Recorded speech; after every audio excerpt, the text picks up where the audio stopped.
dia 13 de junho, ocorreu o segundo Fórum Econet sobre a reforma tributária, desta vez com foco no agronegócio. O evento, realizado presencialmente em Curitiba, reuniu mais de 300 participantes ao longo de 10 horas intensas de programação. A edição contou com a presença de 7 palestrantes e uma mesa redonda composta por 3 convidados, oferecendo aos participantes a oportunidade de assistir a palestras de especialistas, participar de debates enriquecedores e aproveitar momentos de networking durante os intervalos. O tema central das discussões foi a reforma tributária e suas implicações para o futuro do agronegócio no Brasil. O fórum proporcionou momentos únicos de aprendizado e troca de conhecimentos. E agora temos o orgulho de disponibilizar este conteúdo tanto para você que não esteve presente no evento, quanto para aqueles que participaram e desejam revisitar as palestras.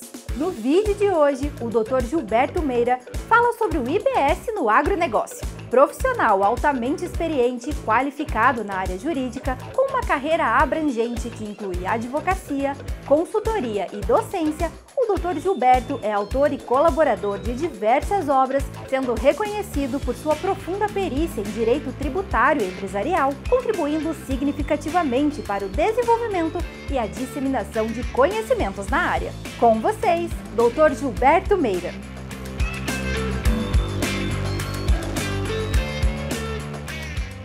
Você, empresário ou contador, está pronto para enfrentar os desafios do Simples Nacional?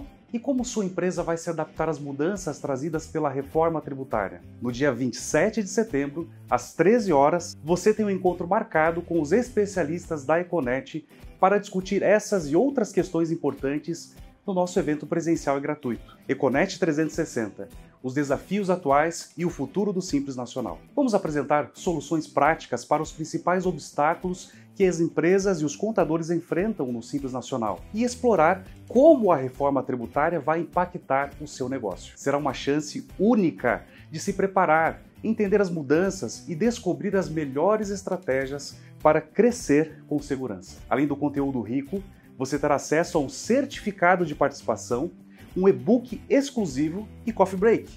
E além disso, sorteios de cursos promovidos pela Econet Educacional. Não perca! Garanta a sua vaga agora e venha se antecipar às mudanças e ficar por dentro das atualidades do Simples Nacional. O evento será na sexta-feira, dia 27 de setembro, às 13 horas, na sede da Econet Editora, no bairro Bacaxeri, em Curitiba. Transforme o futuro da sua empresa com o Econet 360.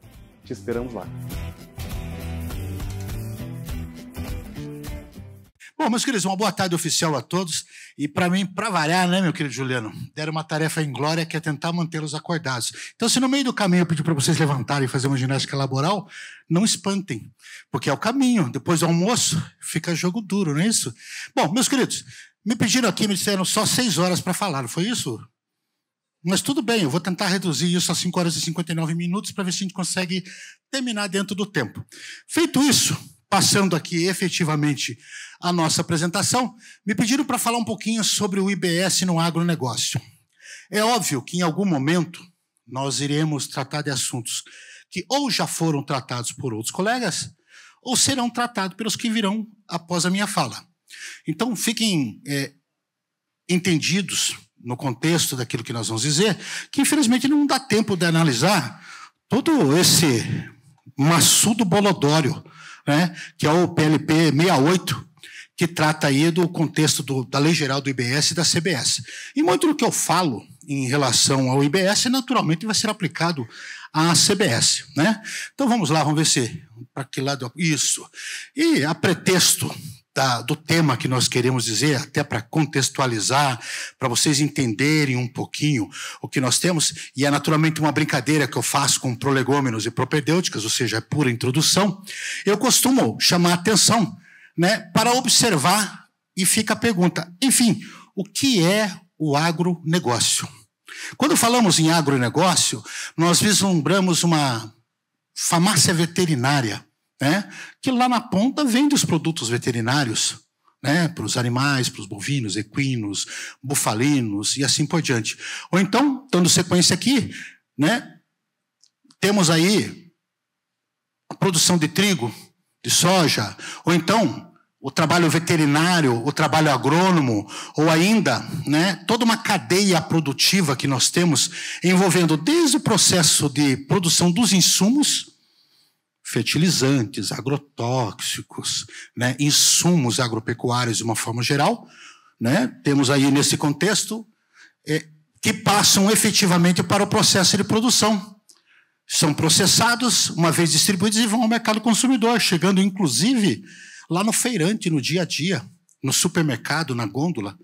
Então, quando nós falamos em agronegócio, ficar imaginando que é só a fazenda produtora, né, o espaço onde é produzido um determinado produto agrícola, ou então um bovino, um equino, bufalino, o que quer que seja, é limitar o agronegócio apenas e tão somente à produção rural.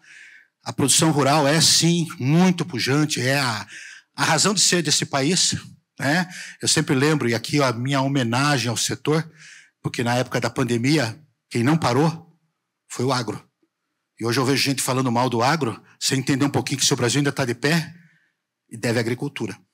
Então, o agronegócio é muito importante, tem que ser respeitado como tal, para que nós não percamos aí a evolução dos fatos. Dito isso, gente, qual é o impacto que nós vamos ter, enfim, no agronegócio, pensando em toda a cadeia de valor? E eu separei aqui algumas observações para vocês que podem efetivamente ser úteis. O duro é que tiraram os movimentos que tinham os meus slides e eu não vou conseguir fazer o que eu queria, mas vamos tentar o que é possível. Primeiro, começar a compreender. Em 3 horas eu consigo manipular isso aqui, fiquem tranquilos. Né? Primeira coisa que é possível entender, o que é o IBS? Eu vi algumas perguntas, e muito interessantes, e nós ainda estamos com a mentalidade de perguntar circulação de mercadoria, prestação de serviço, receita, faturamento. Posso ser honesto? Esqueçam. O IBS, a própria CBS, não tem rigorosamente nada a ver com a concepção que nós temos hoje do ICMS, do ISS, né, do próprio PIS e da própria COFINS. Ou seja, nós temos que desconectar. E existe até uma discussão aqui em Curitiba, na TechSPUC, com o professor Hugo de Brito Machado II, que sustenta que o IBS é uma evolução do ICMS. O TechSPUC já acha que é, na realidade, uma outra concepção. E eu estou realmente no meio do caminho por entender que é, sim, um novo tributo, em que pese pegar muito do que tem o ICMS. Por exemplo, base de cálculo do IBS. É praticamente a base de cálculo do ICMS, com alguns avanços. Por exemplo, e aí vale para bens, mercadorias e serviços. Por exemplo, entender que despesas que sejam repassados ao tomador do serviço ou comprador, podem sim ser excluídos da base de cálculo. Desde que, isso está na lei, no projeto, que os documentos sejam feitos em nome do tomador do serviço. Então é uma mudança de mentalidade. Onde é que está o problema hoje? Muita gente quer ganhar em cima desses serviços terceirizados. Meu filho, se você fizer isso, você vai ter que embutir no valor e naturalmente vai ter um valor maior para a tributação. Mas quando eu falo que é um novo tributo, eu peço para vocês entenderem primeiro que ele incide sobre um negócio jurídico com bens materiais, né? Ou seja, bens corpóreos, né? Tangíveis, com bens imateriais, aí entram softwares, direitos, muito em linha com a CDE, a tributação digital, direitos, quaisquer direitos, estabelecidos efetivamente lá no projeto de lei. Nós falamos do 68, mas é bom lembrar que existem 20 outros projetos de lei que vão ser juntados a esse na hora da discussão. Ou serviço, né? E aqui um detalhe, em dado momento, quando se fala em fato gerador e incidência, a lei diz muito claro que o que não for classificado como bem é serviço, ponto. Aquela discussão da obrigação de fazer, obrigação de dar, que é um conceito civilista, lá do artigo 110 do Código Tributário Nacional, foi embora. Porque na prática, o que nós estamos fazendo? Aqui eu pego um pouquinho a expressão do professor Eduardo Sabag, nós temos um novo IST, não tem nada a ver com o imposto sobre transporte, mas diz ele, um imposto sobre tudo. E Ou seja, eu pego aqui o exemplo do antigo IVC, Imposto sobre Vendas e Consignações, lá da Lei 25, de 30/12 de 1891, né? Ele tributa todo ato ou fato econômico que venha a ser oneroso.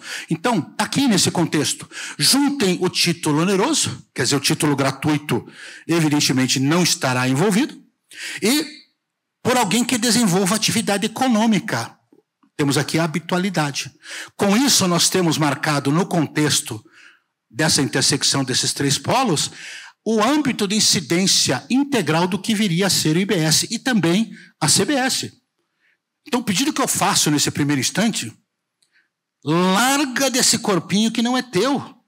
Esquece ICMS, esquece ISS, esquece de PIS e COFINS nessa nova mentalidade. E estejam preparados para um novo universo. Em algum momento, alguém que me antecedeu aqui de manhã, eu não lembro se foi o Pedro, quem foi, dizendo que era uma aventura. Na hora me veio a música da banda Eva, né? Nós vivemos uma aventura humana na Terra. Por quê? Porque nós jogamos 50 anos de evolução do direito tributário brasileiro, e eu conto isso da data do início da feitura da lei complementar que deu decreto-lei, na realidade, que deu origem ao CTN, para embarcarmos numa nova aventura chamada IBS, CBS, o tal do IVA dual, que não tem nada a ver com o IVA europeu. É uma criação tupiniquim. Aliás, há quem diga, né, e não são palavras minhas, que o modelo que nós encontramos não tem parâmetro no mundo, e o mais próximo que existe é um modelo neozelandês, tá? Que é um país mais conhecido por ter mais animal do que gente. O que significa dizer que tentar implantar um troço novo no Brasil, com todas as vicissitudes e virtudes que eventualmente ele tem assim, vai ser tarefa para poucos. E aqui o primeiro alerta aos meus queridos colegas advogados, principalmente os jovens. Jovens há menos tempo do que eu, sim, porque não existem velhos. Existem jovens há mais tempo, que é o meu caso, e jovens há menos tempo que a maioria de vocês. Preparem-se para ganhar muito dinheiro, porque muita coisa vai ser judicializada. A começar pela própria emenda constitucional. A emenda constitucional 132, e eu sou um daqueles que defende que ela fere fatalmente o princípio do federalismo, se criou um superpoder chamado Comitê Gestor, se tirou a competência dos estados e dos municípios para jogar para esse superente chamado IBS. Vamos lá olhar o artigo 1º do PLP 108, que trouxe a estrutura do comitê, e vocês vão entender. Para se entender que, na prática, nós estamos criando um monstro. Aliás, eu vou dizer uma coisa, já que é para acordar, eu sou criador de caco. Quem é que toma Todd ou já tomou Todd? Aí levanta a mão. Todd não deixa a gente fortinho? Sabe o que nós fizemos? Nós alimentamos minhoca a Todd. Visualize a cena. É o que nós fizemos com esse novo modelo tributário. Uma minhoca alimentada a Todd. Eu quero ver quem vai debelar. Quem é que vai cuidar desse bicho? Por quê? Os efeitos ainda não são sentidos. É tudo na base da teoria. Oh, vai ser assim. Gente, na prática, a teoria é muito diferente. E não é que eu seja um ser negativo. Eu sou um cético realista.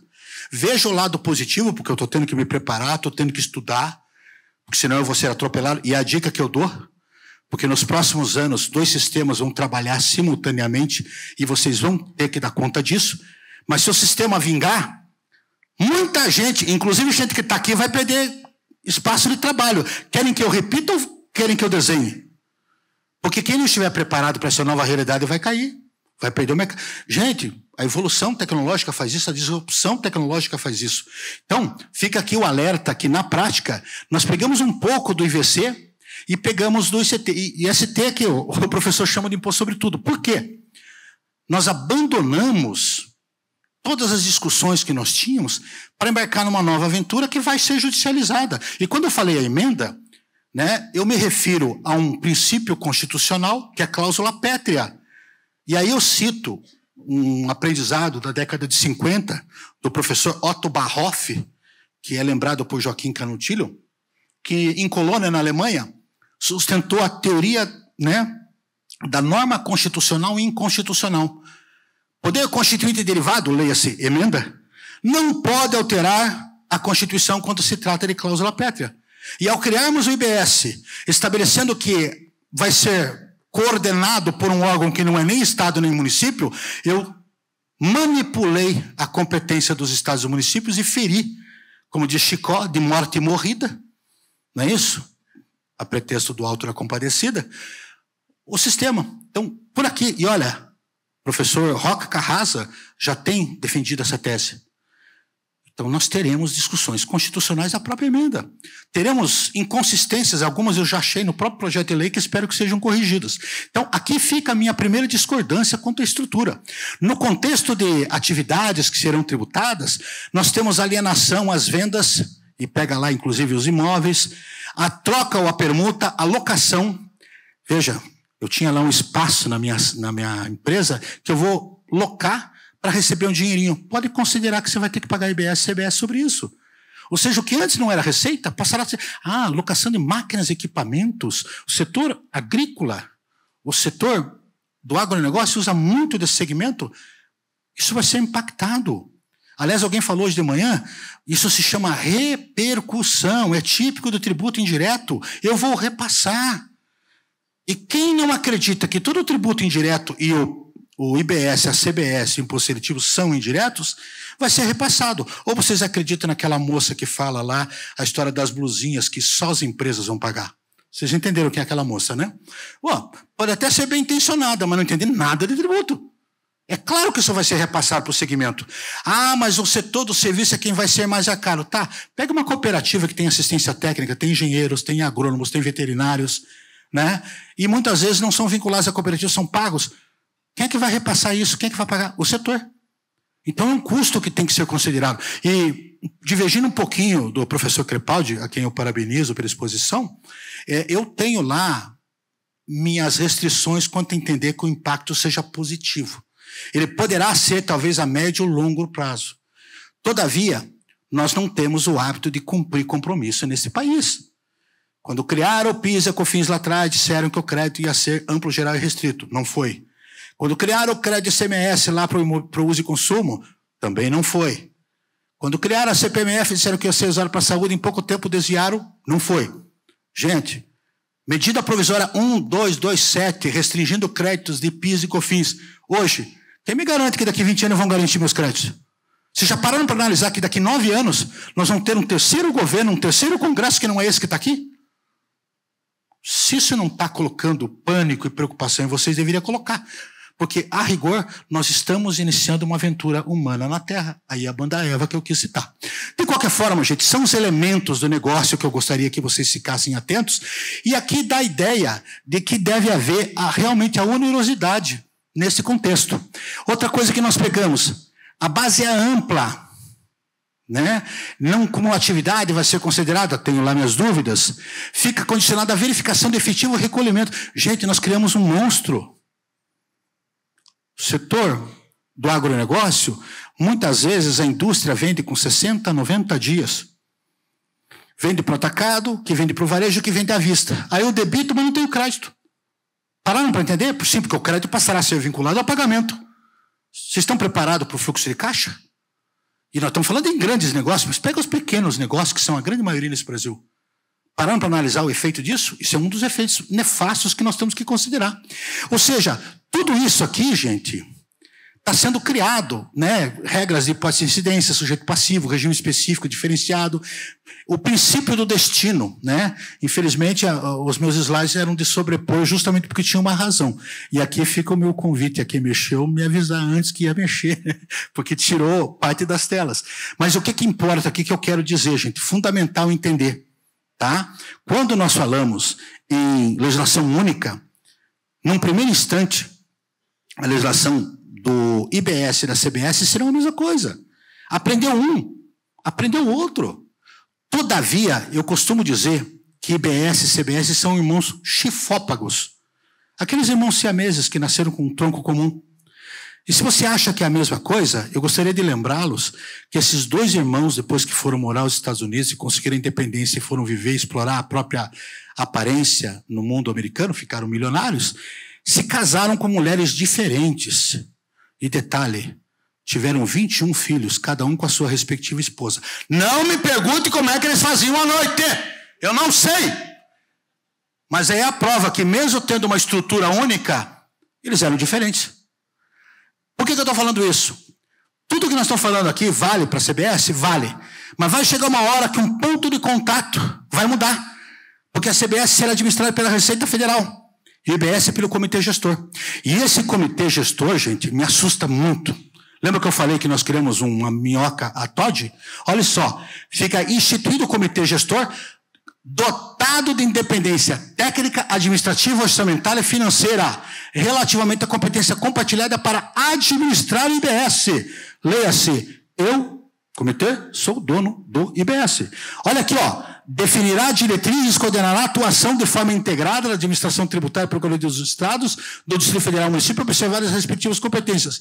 E terá a sua atuação caracterizada pela ausência de vinculação, tutela, subordinação hierárquica a qualquer órgão da administração pública. Alguém conseguiu interpretar o que isso quer dizer? Está no PLP 108. Não é o 68. Gente, nós criamos um monstro que simplesmente é um quarto ente federado, que não vai dar pitaco para a União, para o Estado, para o município, a não ser para aqueles 54 membros que estão lá, sendo que 27 representam os estados, 27 representam os municípios. Aí eu pergunto, considerando que dos municípios, os representantes, 27, vão ser praticamente eleitos pela maioria de votos de população, qual é a chance de Pinhão, lá no interior, né, perto dos meus amigos lá, guarapuavanos, né, vai ter de representação? Ampere, a minha querida Telêmaco Borba. Ô, gente, nós estamos repetindo um erro, voltando a antes de 1967 com a centralização. Sim, porque toda vez que o município precisar, ele vai ter que ir lá em Brasília negociar, pires na mão. O que foi feito, gostem ou não, pelo regime militar em 67. Distribuindo as competências. Isso é algo altamente preocupante. Pior, vocês já pararam para analisar que quem reclama do DIFAL hoje, que é a origem do princípio do destino, né? Reclama porque tem 27 legislações distintas, eu tenho que buscar o ICMS modal. Tá. E como é que vai ficar com o tal do IBS a parte do município, que nós temos 5.570 municípios? Já passou isso pela cabeça de vocês? Calma que eu agora vou dar o remédio para dor de barriga, né? Eu tenho acompanhado algumas discussões no âmbito do Congresso, nas comissões, e a tendência é que todo o sistema de emissão de documentos fiscais seja uma plataforma pública. Legal, bacana. Em termos, num dos últimos filmes que a Econet passou aqui, mostrou, se eu estiver errado me corrijam, que só 37% do Brasil é coberto por sinal do Wi-Fi.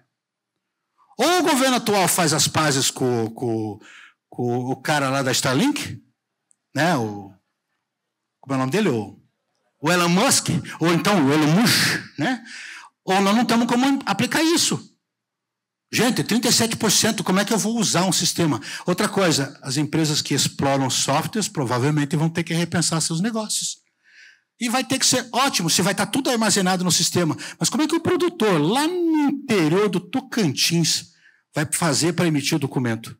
Esse é um efeito nefasto. Gente, é muito bacana fazer projeção. E eu não vou ficar em cima do muro. Pedro, que me antecedeu de manhã, falou em ideologia e disse que não ia comentar isso. Eu vou. Eu não tenho medo de sair de cima do muro. Essa proposta de reforma tributária é ideológica. Nós podíamos ter resolvido o nosso problema, por exemplo, unificando PIS e COFINS. Alguém tem dúvida que são a mesma coisa? Se eu já criei o DIFAL, já criei o destino, não era mais fácil pegar, ampliar a base de cálculo da tributação, resolver os problemas que tem no ICMS e atacar com o ICMS? Eu não precisava criar um novo sistema. Ah, mas a União quis criar um tributo sobre o consumo para chamar de seu. Foi o grande vencedor, não tem a menor dúvida. Gente, aqui ficam algumas observações, eu tenho muitas para fazer, mas infelizmente o tempo está correndo e eu tenho aqui que tomar o cuidado de não atrasar mais do que eu já estou atrasando, né? Vamos ver se ele muda aqui. Isso.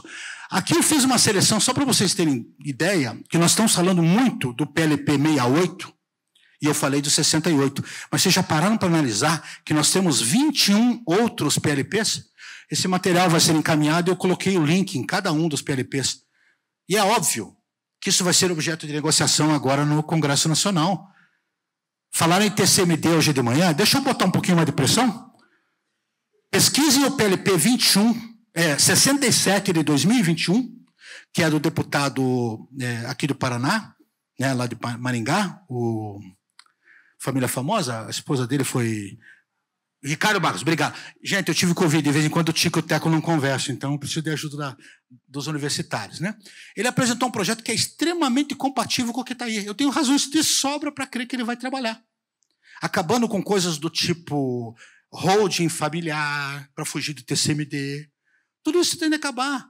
Quando eu digo que o projeto é um projeto chapa branca, ele foi feito para tributar tudo que tinha de alternativa.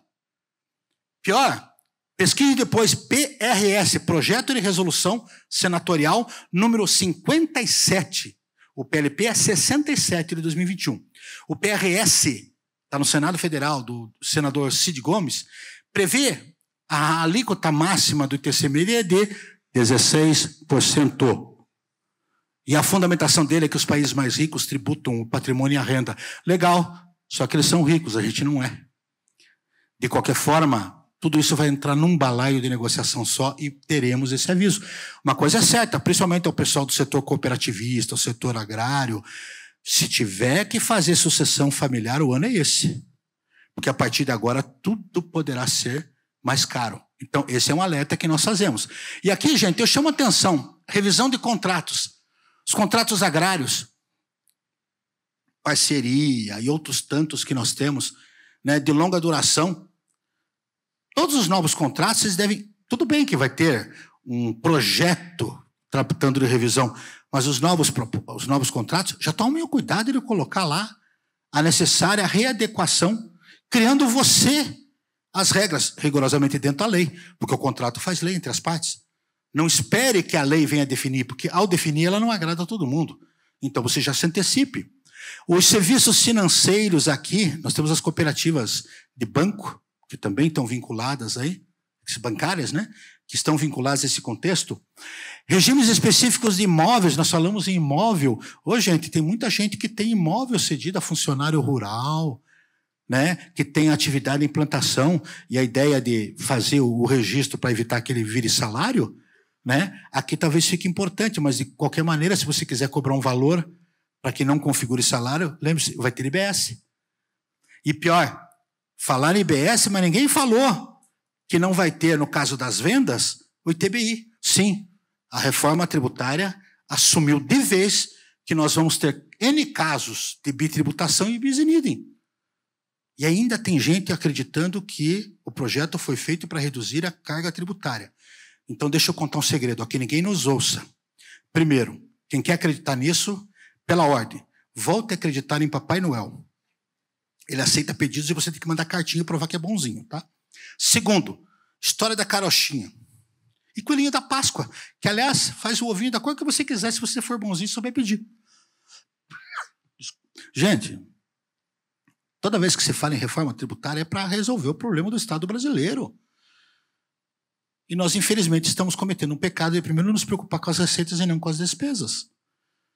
E isso é dramático. Isso é preocupante. Não sabe nem a carga tributária, já está aí em torno de 27,5% e com viés de subida.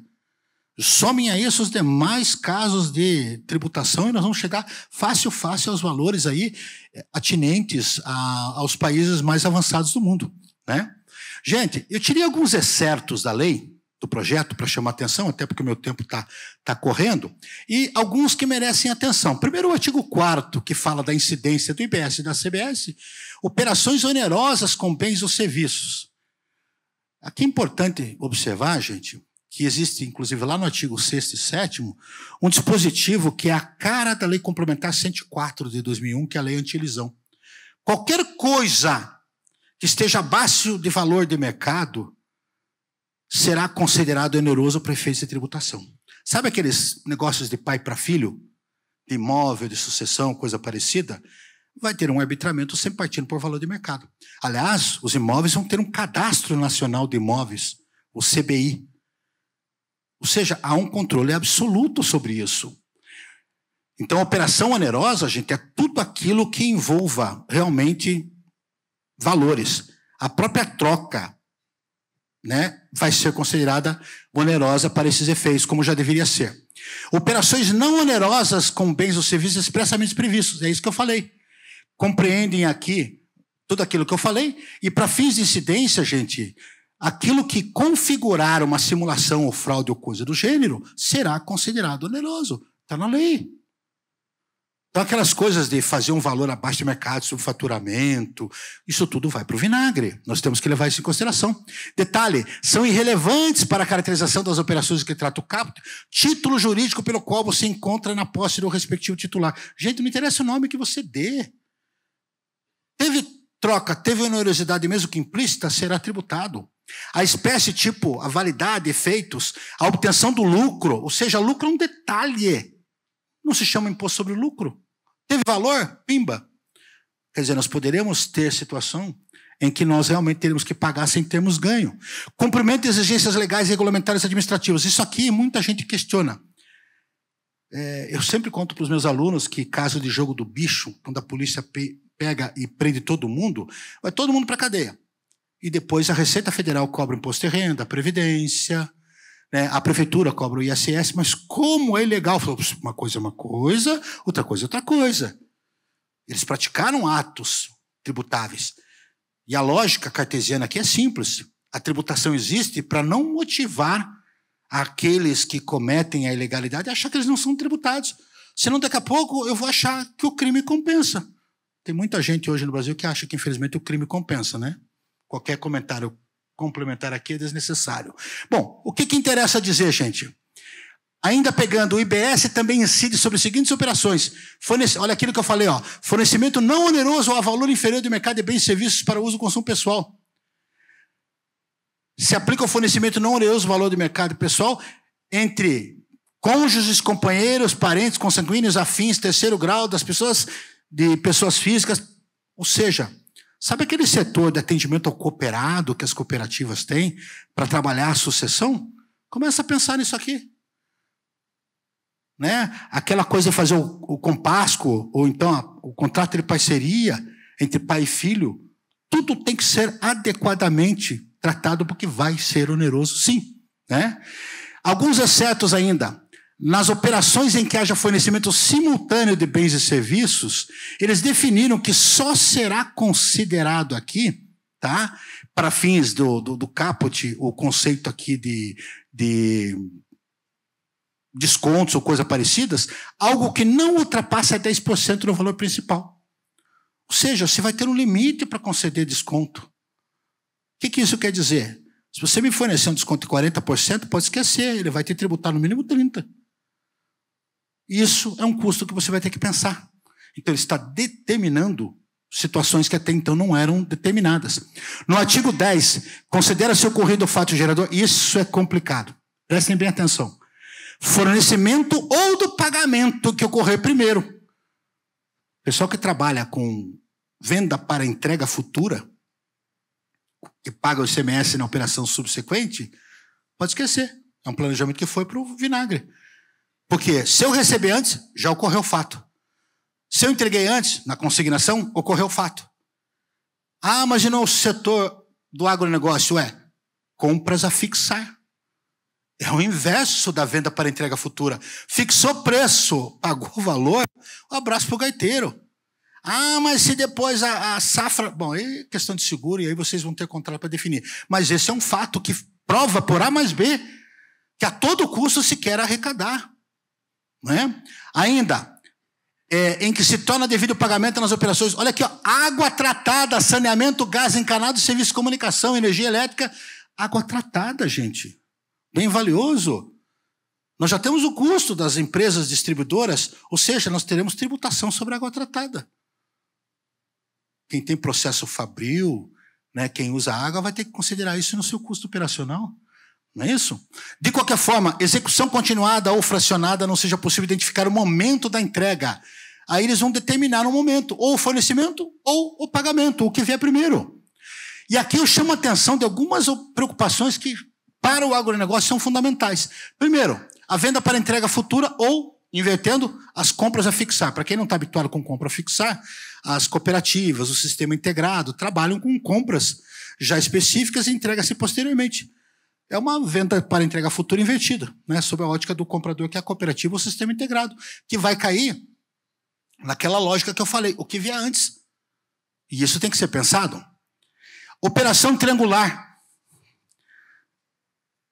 Primeiro, a emenda constitucional 87 de 2015, que trouxe aí o default do não contribuinte, foi quem acabou por implementar definitivamente o conceito de destino na parcela referente à diferença. E é dela que vem essa nova realidade. E é bom lembrar que nós tivemos uma DIN que discutiu isso, e Sua Excelência o ministro Barroso entendeu que é uma nova modelagem. Pois então, gente, essa nova modelagem trouxe impactos para o IBS e para a CBS. Por quê? Onde ocorrer a entrega efetiva. Não é mais o destinatário jurídico. A regra será a entrega efetiva.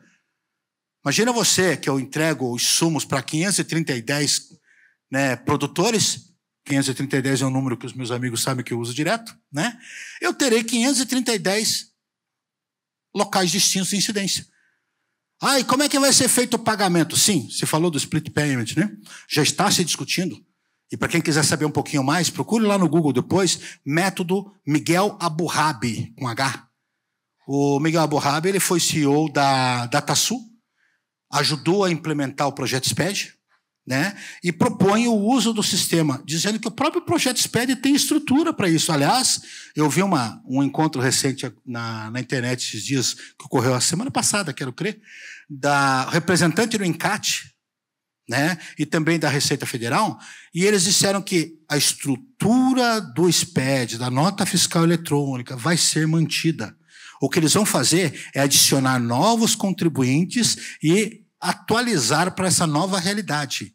E todo mundo passará a ter emissão, lembre-se, numa plataforma padrão. Eu falei em plataforma padrão, falei de quebra que as empresas de software vão para o vinagre, né? Que trabalham só com esse segmento, e tem uma outra coisa que chama atenção. Além daquele problema que eu citei dos 37% de cobertura. Gente, quem conhece o Portal Nacional da Substituição Tributária sabe que aquilo é um desastre. Foi feito para facilitar a vida, mas não facilita coisa nenhuma. Se você não tem um consultor nativo, uma Econet para auxiliá-los, gostaram? Ó, plim, plim, né? Não tem como resolver. São meus amigos, por isso que eu puxo o saco deles, né? A gente puxa o saco de amigo, mas a Elizabeth, a Grazi, eu, o próprio professor Crepaldi, temos um grupo de consultores justamente para nos apoiar em cada estado, porque resolver problema de ICMS num estado que não é o teu, na teoria vai bem, na prática é diferente. Então a gente sempre se auxilia ali no possível, né? E, gente, o próprio cooperativismo, eu estava olhando aqui, né, algumas anotações que eu fiz especificamente, e o meu querido Juliano vai falar sobre isso, são só 500 páginas, tá? Primeiro, quando falamos de cooperativismo, ninguém falou nada no sistema integrado. O sistema integrado é muito parecido com o conceito de cooperativismo. Tanto que os CFOP são os mesmos. E aqui a lei não trata disso. E nós temos muitas empresas que trabalham com o sistema integrado, frango, suíno e assim por diante, né? Também não se falou, e aqui uma coisa que eu peguei da fala de hoje, da pejotização nas cooperativas. É uma tendência. Agora eu pergunto, como é que vai funcionar o agrônomo, o veterinário ou o zootecnista? Ele vai ser da cooperativa? Ou, por acaso, ele vai ser autônomo? Sim, porque se ele vai ser autônomo, vai ter IBS direto, CBS direto. Se for da cooperativa, aí eu posso pegar a regrinha do artigo 256, incisos 1 e 2, que repete uma prática dizendo que tem alíquota zero nas ações entre associados e cooperativas e associados. E tem uma inconsistência lá no 257, que diz que as demais operações realizadas pela cooperativa, inclusive fornecimento de bens ou serviços, ficam sujeitos à incidência do IBS e da CBS. Não entendi. Eles vão ter que melhorar essa redação. Depois tem o regime opcional, que cria o crédito presumido para as cooperativas. Está lá no 258 seguintes. Eu vou deixar depois o meu querido Juliano comentar. Só dei a palhinha aqui no IBS e na CBS. Aliás, falar em crédito presumido, o tema que vai ser da minha querida Grazi, eu estou me encostando nos amigos, eles que vão segurar o barrão depois, né? Eu comentava com alguém ali, gente, Zona Franca de Manaus, que no outro evento em São Paulo nós falamos ainda de uma CID, que depois deixou de ser CID, aquela que foi sem nunca ter sido, né? E a Zona Franca de Manaus é um problema antigo. 2022, aquele problema de alíquotas, quem é da área sabe disso, né? para resolver o problema de uma área importantíssima, eu não menosprezo, porque Zona Franca, Amazônia Ocidental, tem sua razão de ser, desde 1968, jogaram o problema para 26 outras unidades da federação. Gente, peraí, o tributo não vai ser sobre destino? Vai. Não era mais inteligente e interessante criar um crédito presumido para quem produzir na Zona Franca de Manaus e também para quem comprar da Zona Franca de Manaus? Não. Eles preferiram tributar quem tem produto que é produzido também na Zona Franca de Manaus. O exemplo do celular, né, da Dani, eu peço licença para utilizar, é caso clássico. Ou seja, ao invés de incentivar, eu prejudico quem está fora. Gente, se isso não é viés ideológico arrecadatório, por favor, me explique o que é. Então, isso é altamente preocupante. O sistema público que vai ser utilizado na emissão de documentos, eu acho válido manter-se o SPED, não se jogar fora. Tudo bem, ele vai migrar. Teremos um cadastro único. Vai acabar com o cadastro de município, cadastro estadual, CadPro. Esquece. Claro que vão ter que criar algumas situações atípicas, né?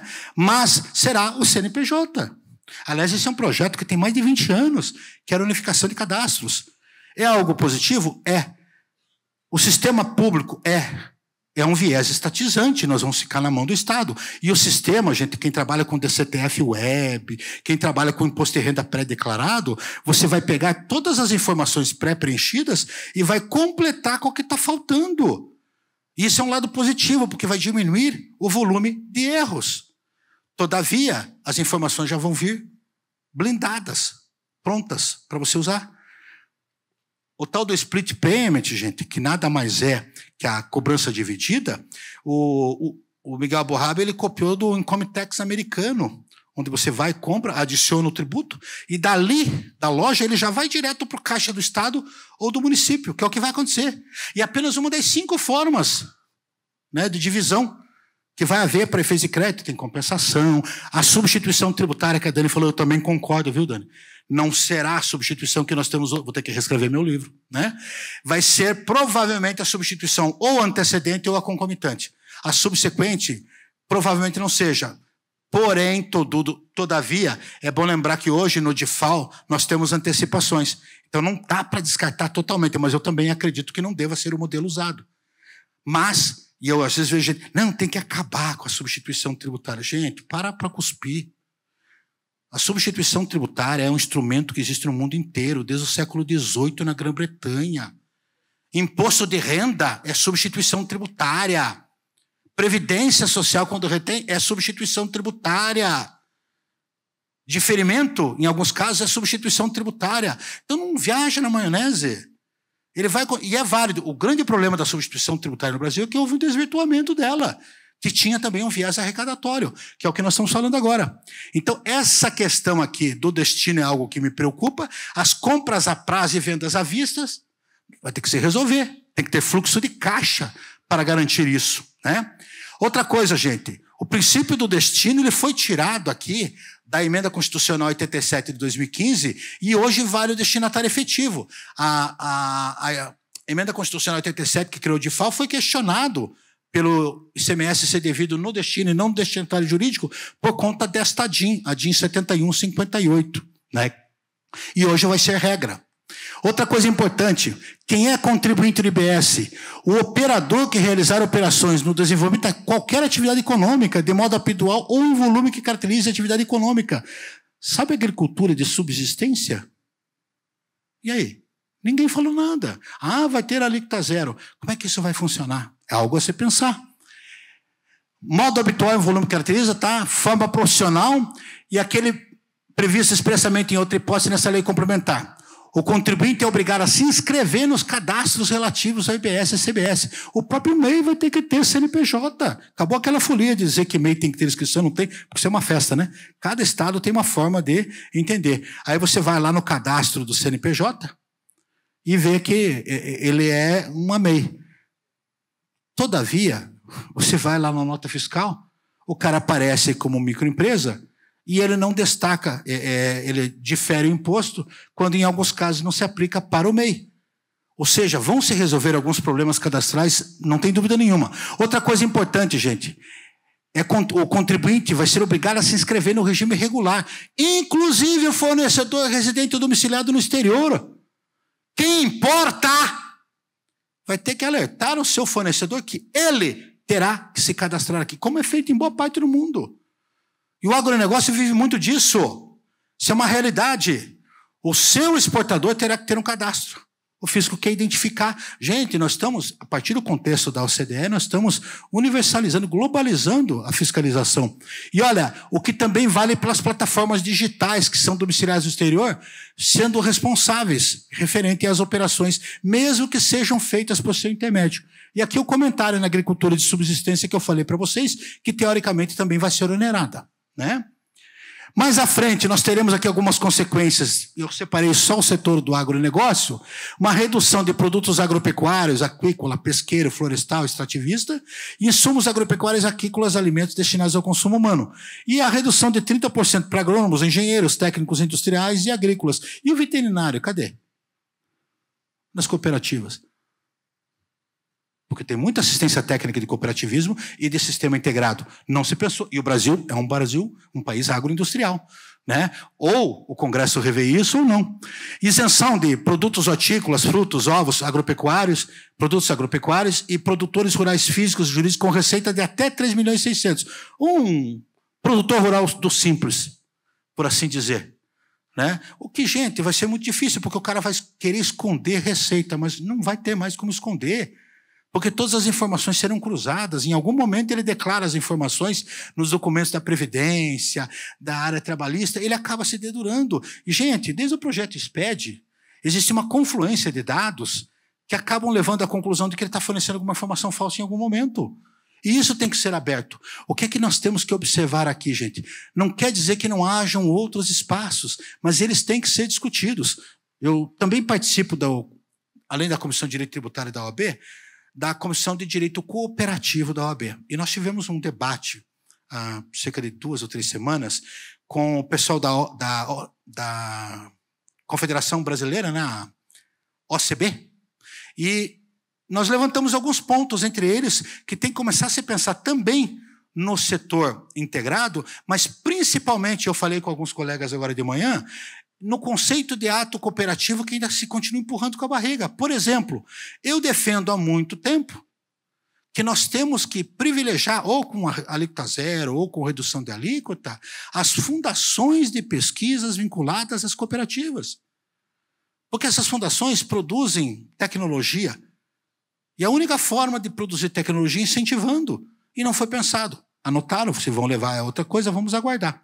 De qualquer forma, temos ainda, gente, figura de crédito para reciclagem, reutilização, logística reversa, é muito comum no agronegócio, né? Embalagens que são recolhidas vão ser ter crédito presumido, insumos agropecuários, aquícolas e alimentos destinados ao consumo humano. E aqui chama a atenção de um pequeno detalhe, né? Algumas incongruências com o imposto seletivo que a minha querida Grazi vai falar, né? Que muitos desses produtos são produtos que ferem o meio ambiente. Ou seja, não esperem incentivos fiscais em determinados produtos que antes tinham, porque hoje nós temos o princípio do respeito ao meio ambiente, que vai ser determinante. E aí nós temos alguns radicalismos ideológicos muito grandes que podem travar o agronegócio. Também crédito presumido de produtos que não terão agrotóxicos, resíduos e embalagens. Aqui em cima eu digo que vai ter crédito presumido e aqui embaixo eu digo que não vai ter para embalagem. Ô, gente, se você quer incentivar a coleta, o recolhimento, você tem que incentivar. Então faltou lógica conceitual aqui. Medicamentos domiciliares de uso humano, pilhas, baterias, ou seja, isto aqui não terão créditos presumidos. Imóveis rurais, gente, bens imóveis urbanos e rurais deverão ser inscritos no CIB, que é aquele cadastro imobiliário de bens. É um cadastro nacional, não tem a ver com o registro de imóvel, é um cadastro nacional. Eu tenho controle. Então eu vou saber se ele está sendo locado, ou seja, é um SPED dos imóveis, vai ser controlado. O CIB é um inventário de bens imóveis urbanos e rurais constituído com dados enviados pelos cadastros de origem, né? Atendendo a critérios de atribuição ao Código de Inscrição. As cooperativas, como eu já tratei, lá no artigo 256 do PLP 68. Aqui, gente, algumas consequências que nós temos para o agronegócio quando nós falamos em simplicidade, transparência, justiça tributária, cooperação e defesa do meio ambiente. E aqui nós temos uma zona cinzenta que afeta o agronegócio. Por exemplo, e a Grazi vai explorar muito mais do que eu, mas só falando do IBS e da CBS, existe uma DIN hoje em julgamento, se tudo correr bem é hoje, né, Grazi? A gente estava fofocando entre ontem e hoje, achando que era ontem e jogaram para hoje. Essa DIN, ela foi ingressada pelo partido o PSOL. E ele alegou que incentivar o famoso convênio 100 de 97 no âmbito do ICMS e no âmbito do IPI, redução de IPI para insumos defensivos agrícolas, agrotóxicos e assim por diante, que não poderia existir porque ele afeta o meio ambiente. Na versão inicial da primeira decisão, que originalmente era virtual e hoje é presencial, foi dito que o argumento era muito interessante, mas à época não havia um ingrediente do meio ambiente para julgamentos de cunho tributário. Hoje tem. Isso aqui já é vigente. Nós corremos o sério risco, gente, já que vai ser julgada hoje, de termos um caso de inconstitucionalidade superveniente, dizendo que a partir de agora, né, terá que ser, não pode ser retroativo, o convênio 100, e todo mundo que está no setor agropecuário conhece o convênio 100 de 97, ele vem sendo renovado, cria isenção, redução ou diferimento para um monte de insumos agropecuários, é inconstitucional. E também a redução do IPI. E pior, como nós temos um viés de meio ambiente, isso poderá ser vetado. O que acontece com o agronegócio? Impactos econômicos imediatos, né? E é uma realidade decorrente da decisão. Aqui nós temos algumas críticas que merecem observação, gente. E o agronegócio sofre críticas, uma de viés econômico e outra de cunho ambiental. Né? De um lado, e esse texto não é meu, é do Brasil Escola, lá do UOL, sobre essa última posição, o cunho ambiental, há uma crítica dos ambientalistas que o setor do agronegócio explora o meio ambiente. Isso é propaganda exagerada. Quem conhece o agronegócio e visita, sabe que o produtor agrícola nacional brasileiro, ele busca todo e qualquer cuidado que existe. Existem exageros? Existem. Mas há um radicalismo, um certo viés ideológico preocupante. Da mesma forma, há outra preocupação de cunho social, quando falam, por exemplo, e não entrando no mérito político aqui, movimentos sociais como o Movimento Sem Terra, que acusa o agronegócio de intensificar o processo de concentração fundiária. Gente, não vou entrar na discussão ideológica porque não é esse o objetivo. Mas o Brasil não tem tantos produtores rurais como o MST faz que tenha. Quanto eles representam em termos de abastecimento da agricultura nacional. Agora, pega o agro. Então, nós estamos dando uma devida importância muito menor a quem realmente tem importância, que é o agronegócio. Então, nós vamos entrar aqui num viés político muito preocupante. É por isso que o agronegócio tem que fazer-se respeitar. Importante observar, gente, o que já se tem nesse momento, nós temos aí uma alíquota padrão de 27,5% para produtos de modo geral. Já tem 13 setores com desconto de 60%, alguns setores de 30%, aqui entre as profissões dos advogados, contadores, etc. Algumas situações zeradas e também a preocupação com o imposto seletivo, que originalmente vinha para substituir o IPI. Só que foi sem ter sido. No meio do caminho, mudamos de opinião. Isso é a prova de que nós não costumamos cumprir compromissos. Eu costumo dizer, quem me conhece, mais um dos meus cacos, nós somos ótimos em iniciativas, mas somos péssimos de acabativa. Nós não honramos o que cumprimos, o que prometemos. E nós temos essa dificuldade. Por isso, nós vamos ter uma discussão muito grande no imposto seletivo, porque vai haver, sim, interesses econômicos pesando. Ultraprocessados, o que é que faz mal? Eu brincava com o professor Roberto, né, professor? Até o ar faz mal em Curitiba. É poluído ou não faz? Vamos tributar o ar de Curitiba, já que vamos tributar a água. Gente, o que é que faz mal, o que é que não faz? Então, aqui tem um quê de ideologismo exagerado, e nós vamos ter muita serenidade para tributar. É um tributo que existe em mais de 150 países do mundo, não tem dúvida nenhuma. Mas é bom lembrar que ele vai fazer parte da base de cálculo do IBS e da CBS. Tem que ser considerado, e é um custo. Né? E aqui algumas questões para reflexão, acredito, ficando dentro do prazo, não precisa nem me chamar a atenção. Né? Planejamento estratégico é a hora. Por exemplo, sucessão familiar. É a hora de fazer, porque ainda não está... Eu estou acompanhando, monitorando a Assembleia Legislativa do Estado do Paraná, ainda não saiu a lei alterando o ITCMD para ter 8%.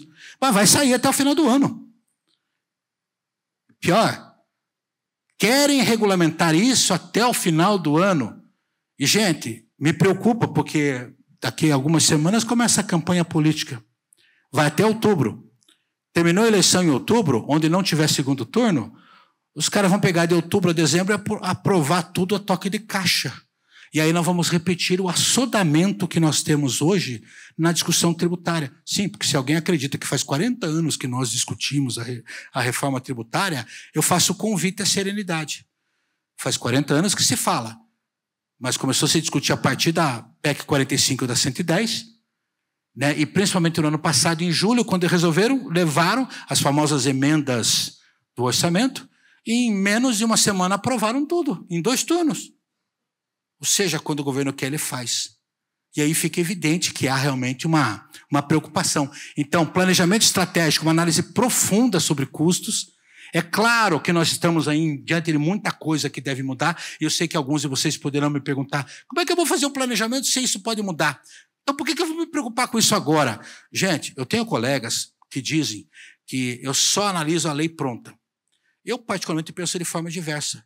Eu acompanho a lei enquanto ela está sendo feita, alterada, discutida, porque daí eu consigo entender qual foi o motivo que levou aquele texto a ser aprovado e qual é o seu verdadeiro significado. Nós chamamos isso de interpretação autêntica. Eu gosto muito de hermenêutica e podem ver meus vídeos, eu trato muito desse tema. É um bom momento para você entender como é que nós chegamos àquilo, né? Precificação, tudo isso vai estar vinculado. O business, os casos, estudos operacionais, eu citei o exemplo para vocês dos contratos que vocês têm, a revisão, os custos operacionais, vocês já começam a ter uma certa noção. Compliance, sistemas, processos e pessoas. Muitos aqui trabalham em escritórios e em empresas. Qual é o papel de vocês? Chegar e replicar isso. Porque senão você vai ter uma equipe desatualizada. E aí você não vai conseguir puxar a equipe.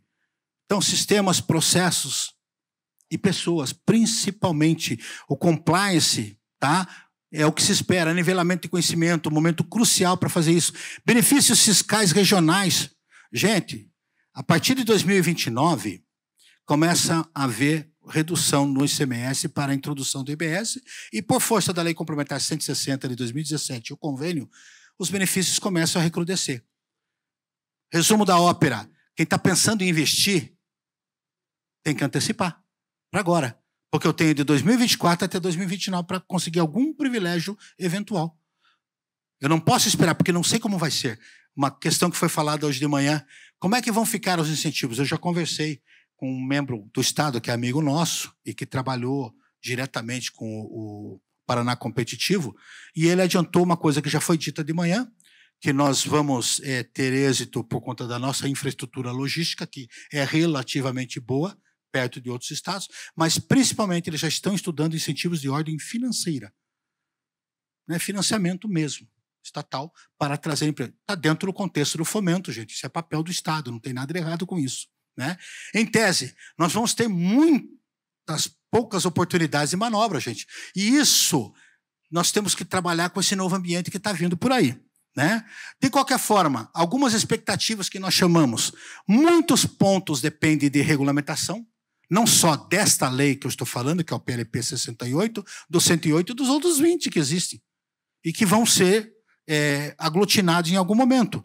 E é difícil dar garantias que esta simplificação será almejada, até porque, no primeiro instante, vai ficar mais complexo. 2 sistemas simultâneos. E eu ainda estou pagando para ver se realmente vai haver simplificação. Possibilidade de aumento de carga tributária, especialmente para o setor de serviço. Gente, todo o setor comercial e industrial depende de serviços. Na hora de contratar serviços, ele vai embutir no preço. O agronegócio não será diferente. Vai impactar indiretamente o setor do agronegócio. Muitas incertezas quanto às alíquotas, porque aí vai pesar a arrecadação. Lembre-se, 5.570 alíquotas, como é que isso vai funcionar? E o agronegócio corre o sério risco de se perder em discussões ideológicas, tendo como barreira a questão do meio ambiente, que, se não for olhado com responsabilidade para todos os lados, vai gerar impacto preocupante. É claro que eu defendo o meio ambiente, mas nós temos que parar um pouquinho, né? Esses dias eu ouvi uma alta autoridade, não vou dizer quem é, e ela falou que agora ele quer explorar o petróleo da região, né, equatorial. Ué, até ontem a exploração lá da região da Amazônia não era algo abusivo? Entenderam o que é ideologia? Então, gente, nós temos que parar com isso. Nós temos que parar e pensar o Brasil. E o agronegócio hoje, ele é, infelizmente, mal visto pelo governo atual. Estou errado? Ou estou certo?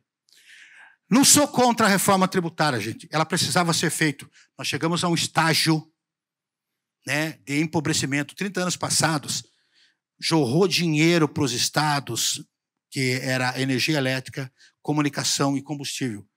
E pelo menos 3 estados quebraram: o Rio Grande do Sul, Rio de Janeiro e Minas Gerais. Né? Tem gente que tem memória curta e não lembra disso. O dinheiro que veio para esses estados foi sem contrapartida nenhuma. E não conseguiram resolver o problema. E vocês acham que é devolvendo dinheiro para os entes que nós vamos resolver o problema do Brasil? Pior, dos 5.570 municípios, 1.800 municípios não têm autossustentação. Isso é dados da Firjan.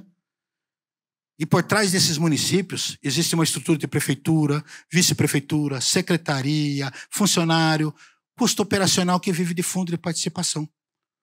Nós podíamos, sim, mesmo com as limitações constitucionais, fazer uma reforma de todo o Estado antes. Prever as despesas para daí sim ver o que nós precisamos arrecadar a partir daí. Mas não, nós começamos com um caminho incerto. E eu, infelizmente, digo para vocês que entre 10 e 20 anos, infelizmente, nós vamos estar falando novamente em reforma tributária. Isso eu digo, gente, como quem diz, da série Eu Avisei. Obrigado, até uma próxima oportunidade, eu fico à disposição.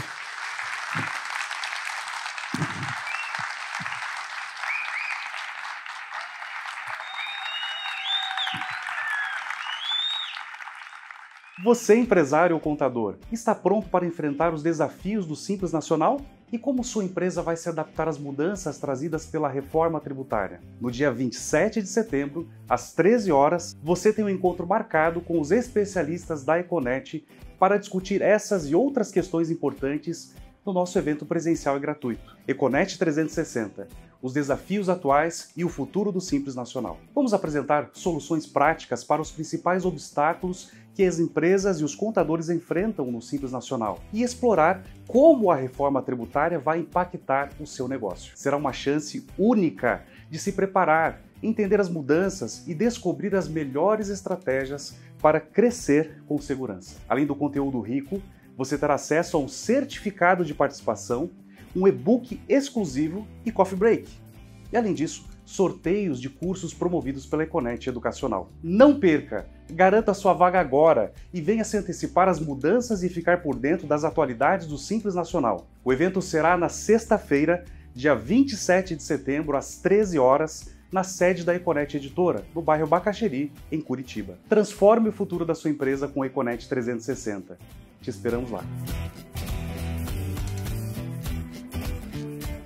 Eu me chamo Gilberto Meira, sou advogado, especialista em direito tributário, mestre em direito empresarial, professor universitário e milito há 35 anos nessa atividade tributária e basicamente envolvido com ICMS, com IPI, com ISS, com tributos indiretos. E neste evento aqui, no segundo Fórum Econet, nós vemos tratar de um tema espinhoso que envolve o impacto que o IBS, Imposto sobre Bens e Serviços, proposto pelo contexto constitucional na sua emenda 132, vai trazer para o setor do agronegócio.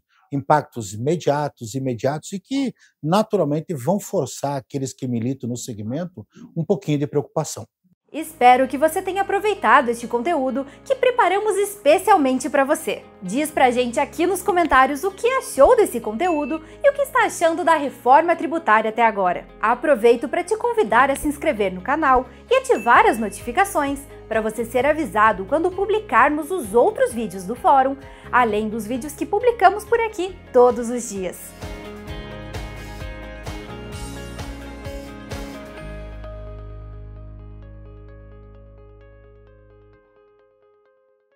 Você, empresário ou contador, está pronto para enfrentar os desafios do Simples Nacional? E como sua empresa vai se adaptar às mudanças trazidas pela reforma tributária? No dia 27 de setembro, às 13 horas, você tem um encontro marcado com os especialistas da Econet para discutir essas e outras questões importantes no nosso evento presencial e gratuito. Econet 360, os desafios atuais e o futuro do Simples Nacional. Vamos apresentar soluções práticas para os principais obstáculos que as empresas e os contadores enfrentam no Simples Nacional e explorar como a reforma tributária vai impactar o seu negócio. Será uma chance única de se preparar, entender as mudanças e descobrir as melhores estratégias para crescer com segurança. Além do conteúdo rico, você terá acesso a um certificado de participação, um e-book exclusivo e coffee break. E além disso, sorteios de cursos promovidos pela Econet Educacional. Não perca! Garanta sua vaga agora e venha se antecipar às mudanças e ficar por dentro das atualidades do Simples Nacional. O evento será na sexta-feira, dia 27 de setembro, às 13 horas, na sede da Econet Editora, no bairro Bacaxeri, em Curitiba. Transforme o futuro da sua empresa com o Econet 360. Te esperamos lá.